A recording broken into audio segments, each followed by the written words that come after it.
Mercantile bank অর্থনীতির খবর।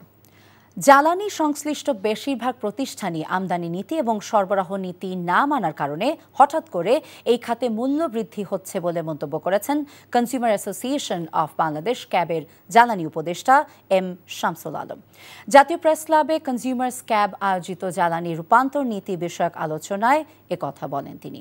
এখন পর্যন্ত এমন কোনো প্রতিষ্ঠান তৈরি হয়নি যারা প্রকৃতপক্ষে জ্বালানি খাতে প্রকৃত সংকট নিয়ে কাজ করতে পারছে বলেও জানান এম শামসুল আলম। বক্তারা বলেন, ব্যবসা ভিত্তিক মানি লন্ডারিং এর মাধ্যমে দেশের টাকা বিদেশে পাচার হচ্ছে এবং ওইসব দেশে ট্যাক্স পরিশোধের মাধ্যমে সেই সব অর্থ বৈধ করে নিয়েছে, ফলে ওইসব অর্থ দেশে ফিরিয়ে আনা দুষ্কর।